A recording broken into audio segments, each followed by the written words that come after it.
Special good afternoon to my colleagues. I want to borrow the lineup of dignitaries here. So let me see, Madam Presiding Officer, Chief Secretary, Deputy Chief Secretary, Secretaries, Assistant Secretaries, the Minority Leader, Councillors. We have the Chief Administrator, I'll see him here, member for Tobago East, down there in the crowd, and the visitors and senior public officers, etc. It gives me great pleasure today to stand in this important house, the only house in Tobago where we can advocate on behalf of Tobagonians legally and push towards a greater island. I listened to my colleague and her presentation of the budget entitled Accelerating Growth, Anchoring Fiscal Stability. Accelerating growth, anchoring fiscal stability. I paused and I asked myself, why this tongue twister? Why this oxymoron? We are talking growth and we are talking stability. Accelerating growth and anchoring stability. Why are we confusing the minds of Tobagonians? But then I listened to my colleague, member for Paltivia Lansome Speyside, and I had to smile as I heard him present. Because, Madam Presiding Officer, my mind went back to his early days on this side and how he has matured in his presentation. And I tell people sometimes, when I look at him, I recognize he's paying me a lot of compliment by the way he dresses, the way he articulates, the vigorousness in his movements, even his back chats, he's paying me compliment. But I read, yes. But I read somewhere that it is said imitation is the sincerest form of flattery, and that mediocrity, let me read again properly, for the record's sake, for the Hansard's sake, it is said imitation is the sincerest form of flattery, that mediocrity can pay to greatness. And I say, I bow to you, sir, because you acknowledge my greatness. We started on this side. And I think I'm while being the most senior politician here, I am the longest staying member on this side. There is something about this side that makes you see what you need to see. When you get on that side, you become blindsided. I can tell you. I spent 9 months on that side, and I was blindsided. When I came back on this side, I can see clearly now as Jimmy Cliff. The clouds are gone. While my colleague is celebrating over there, and my colleague, councillor, is given a $3.7 billion budget with threats to Trinidad, pay it or else, I understand that the people outside are not concerned about numbers. They are concerned about their living conditions, the quality of life they were promised, and the quality of life they have achieved. It is with great expectations, the people of Tobago overwhelmingly support the Progressive Democratic Patriots on December 6th, 2021. And it is with great expectation I move the motion as Assemblyman for my colleague Farley Chavez Augustine to become Chief Secretary. It is with great expectations that I surround myself with a team of new people into the Assembly, creating for the first time in Tobago a dream that could have hardly been dreamt before, but that became reality perhaps too sudden. We have ordinary people here occupying the corridors of power for the first time, and they did it legally, the right way. But somehow, what we campaigned on and what we govern on, there is a mixed match. There is a mixed match. We campaign on, let we fix this, and I could still hear the this in my ears, the disrespect, the distance, disappointment, dissatisfaction. Come, let we fix this. Bread and butter issues. Man was hungry and we wanted to let the dollars trickle down to the Tobago contractors, to the Tobago mothers. Tobago fathers gave the students great opportunity. We had promised a Tobago that created flashing lights, bells and whistles like Walt Disney, something that people was excited about when we came into office. 3 years later, maybe a half, so to speak, my colleagues are still grappling with fixing this.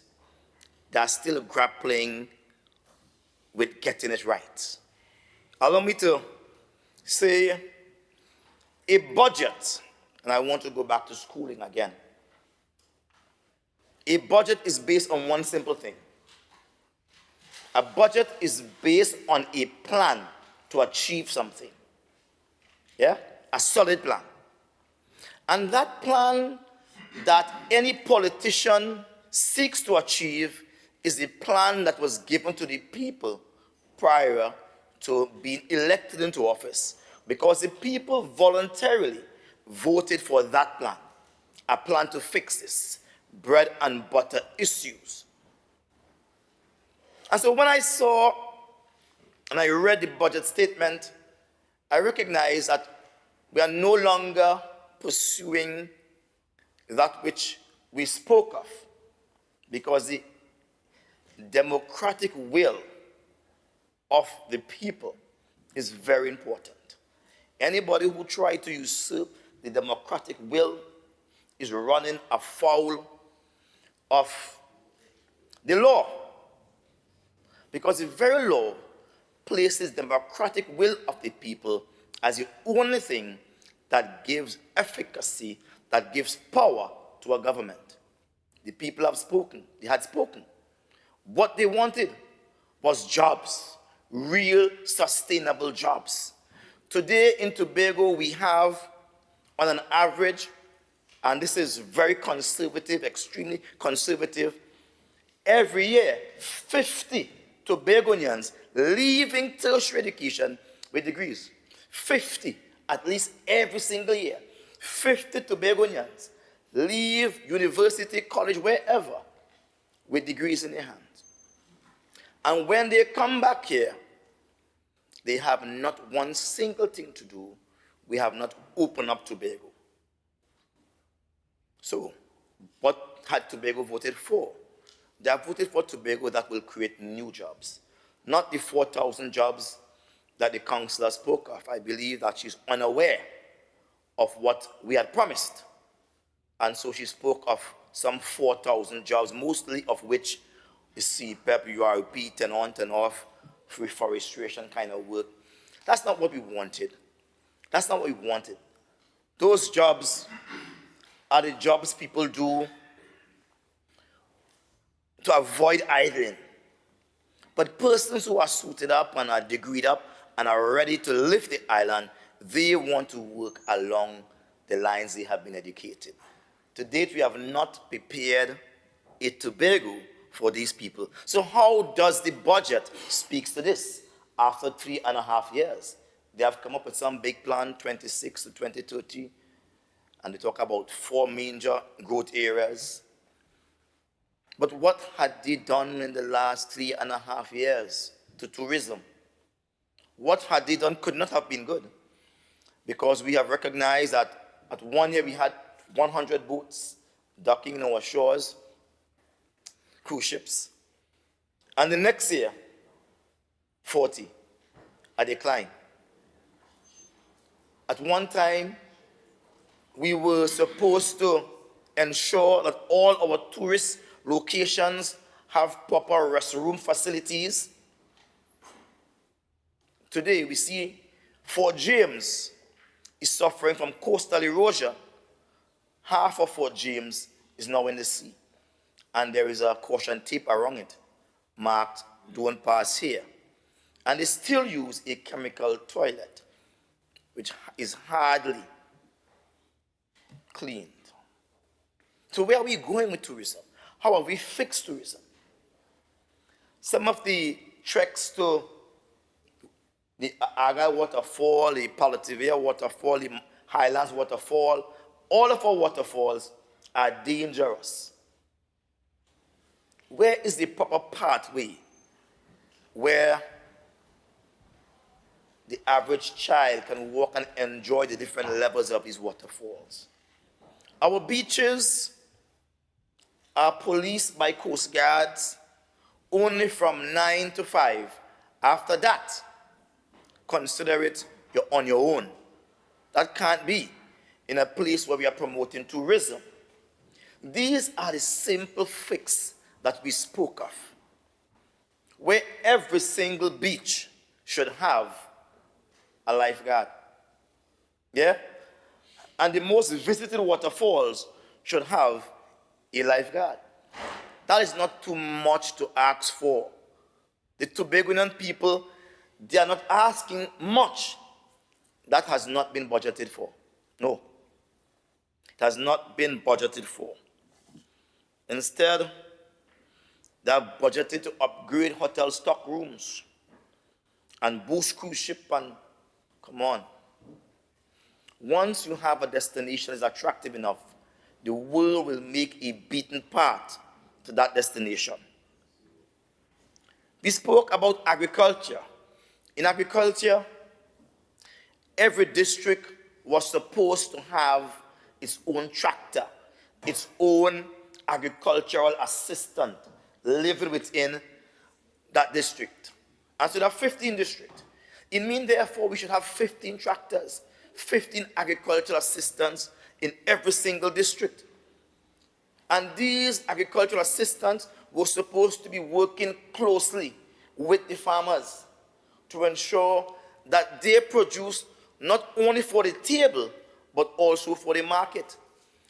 We also spoke that when farmers would plant and they got a large return on their crops, we in the THA would have had marketing board buying all that they can produce and reselling it back on the market so as to make proper income for Tobago. Nowhere there. Nowhere they're boasting about having new equipment. New equipment doesn't farm lands. Having agricultural assistants spaced out doesn't farm lands. I've took a particular visit to Hope Farm, 600 acres of wasteland. 600 acres, Hope Farm. And you will hear the agricultural secretary talking glibly. What they have done every single week is a chow. Mango chow. Yeah? We have all kind of chow. Breadfruit chow. All kind of chow they have here. Wilkes chow. Every week is a chow. Every week. Come on. When are we going to really come and eat with me? The open big pot in Jim's partner. Come and eat with me. That's what they're doing. But how have they assisted the farmers? There are a lot of farm roads, the farmlands going in right in Hope there, that goes back to Mount St. George and comes down Green Hill. It's unkept, high grass, people can't access it. They're giving out big lands for mega farm to, I believe, to privileged people, and they have no idea as to what mega farm look like. Plagiarism with no purpose. That's what I call it. Borrowing ideas, and there's no purpose to. So how did they budget for that? How are they going to fix that issue? We spoke of even reactivating my goals, bro, where we had this tissue culture lab, and where we would have the best of the best crops being planted and harvested, and so Tobago would be known for its good produce. Not being done. Not being done at all. When I come to infrastructure, my colleague on that side across there, member for Scarborough, Mount Grace, hard-working man. When you listen to the presentation, you swear they were just talking about infrastructure alone. But even that is without rhyme or reason, without any methodology. They'll patch a hole in Speyside today, and tomorrow they'll patch one down in Plymouth. And I don't know how they will skip over some and leave some. There's no method to the madness again. They will repave a road and leave some roads where over 20 houses are unpaved. Mud.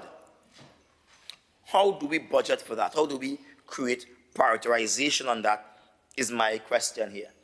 What is this budget about? Is it about the people? Or is it about just a performance, We do this. We're going to spend more money again. More money to spend. Spend on what? We have not seen the returns on that. My friend, my colleague, member for Mason Hall, Mariah, they have not built any houses. They have not built any houses at all in the 3.5 years, but I can't blame him. Because with that budget as small, the smallest budget on the payroll, he can't build any houses. But then why are you carrying up the hopes of Tobagonians? Saying you're going to build 400 houses down Milshire, down there, and all this kind of stuff, and giving out keys to lands, to houses in Corlan. Well, not keys. Tell people the name called for lands in Corlan and the name called for lands here and there and houses, and nothing. I was shocked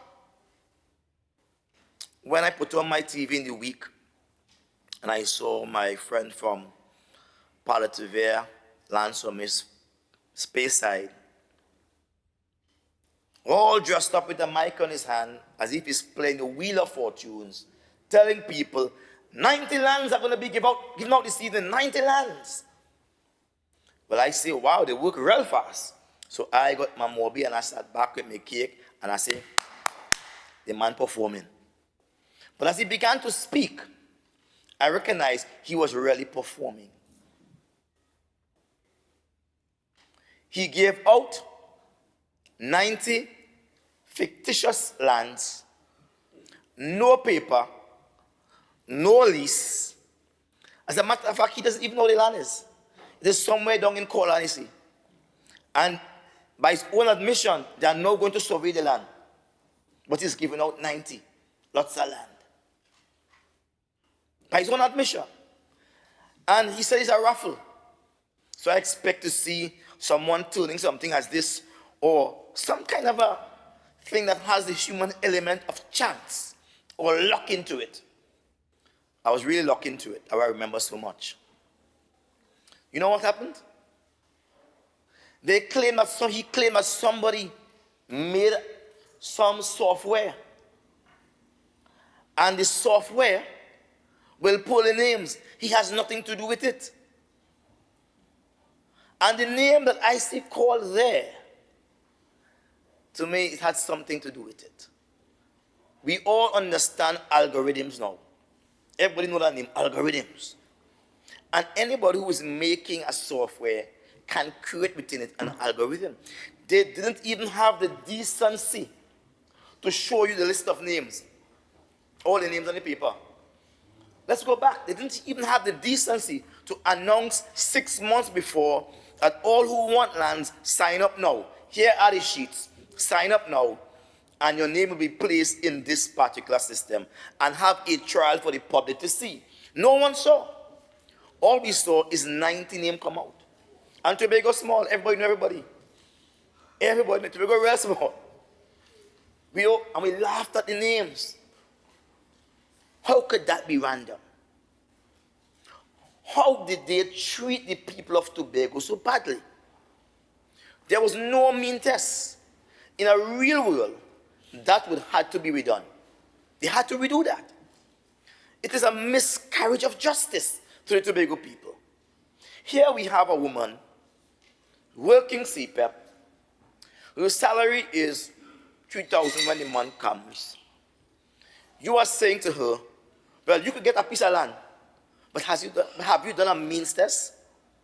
What is the price for that $70,000 land? And if you have to pay 40% of your salary, you have to pay less than $1,000, but anybody who's working CPEP, URP, that money is spent even before it lands in your hand. Because they are underpaid. It's not market rates, and it's not a living wage. So here we have it. You are giving people the opportunity to own land, but not the means by which they could own the land. The salary increase is rather in opposition to the ownership of the land. I want to call my good friend on the next side there, the member for Palativere, Land Summit Space Side, the Chief Secretary, to redo that. Make it public and do it manually. And let's see how the results will come out. But don't give everything random. There are some people, you must just give them the land because they need it. And you create the same thing that we were doing before we got into power. Because on this side, you see right, on this side, you have the best view. When I was on this side, I took money from my pocket and I was fixing the roof. I was building houses for people from my pocket. And I was calling the PDP. Drain my account. Went quite in the bush, in the country, somewhere up in Dalaford, Land Summit, the side up there. Found a man on dirt ground, on a 2x4, I don't sleep at night with a dog inside, a galvanized 5x5 place. He's a farmer, the watchman, and the shooter at the same time. And the old man in the 70s, I said, I can't live like this. I said, about to build a 15 by 20 house for the man, toilet and bath. Then he lived and enjoyed it and he passed away. Thank God, he passed away in some level of decency. If you're going to give people something, give it to them. Right now, in Burkina Faso, the president there is building houses for people for free. In Libya, under Gaddafi, people was getting houses free. Once you're married, you're getting for free. Right now in Dubai, once you're married, you're getting a house. What is the means test for giving people land or giving people access to house? Yes, some can be random. No problems to that. But there must be a diligent means test where you categorize people. And from those categories, you must drop the name inside, let everyone know that, or put their name inside, and then you turn a little bit more visual. Madam Presiding Officer, I want to talk about the digital tech. Plenty buzzwords, no bandwidth. When we came in, we told persons that they will get paid on time. Everybody, CPEP, URP, whatever.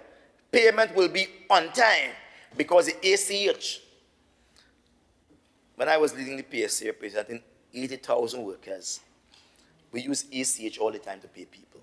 And ACH is work real quick, real quick. There's no delay in payment with that. But we have seen here that person working CPEP, URP, who are always paid 2 fortnights late. Right now, I went inside this very same house here, the Assembly Legislature, trying to get something printed. And you know what? None of the printers working. None. None. You inside this house, Madam Presiding Officer, you are the captain of this ship. None of the printers working. Some men get ink, some old-fashioned. And we're talking about digitization, and we can't even get ink from machine. This is how we're fixing this. Bread and butter issues. Sometimes to get a little pay, people can't even get pay. A little contract to do, because there's not sufficient funds. We plan a budget. If you plan a budget, it should be on fixing things. And everything that you fix must be targeted. Not this big rehearsed dream every year. You want to do the same thing. You put it in different words. This is a rehearsed dream. Let me go a little further. Human capital. We have more certificates, like I said, and no jobs. They told us when we were small that education is the key. But education seems to be a lock and not a key. Something is wrong with our system.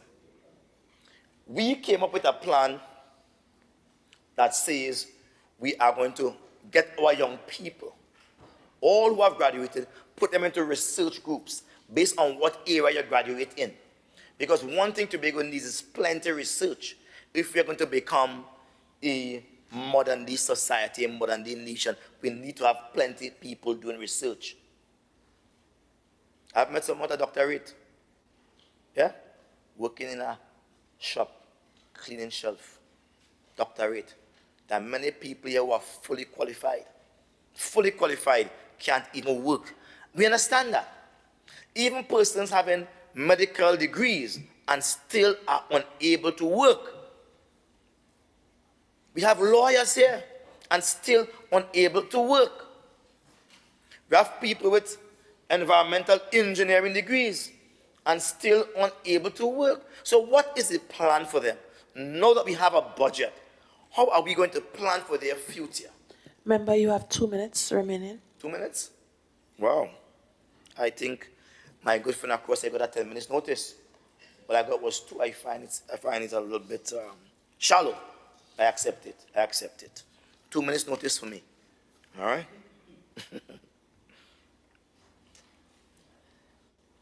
In closing, Madam Presiding Officer, as the most senior member in this House, as a member who brought in both the Chief Secretary and the Deputy Chief Secretary and the others here, I'm sometimes disappointed about how we have become so callous, so blinded to what is happening around us. There is a song I want to close on.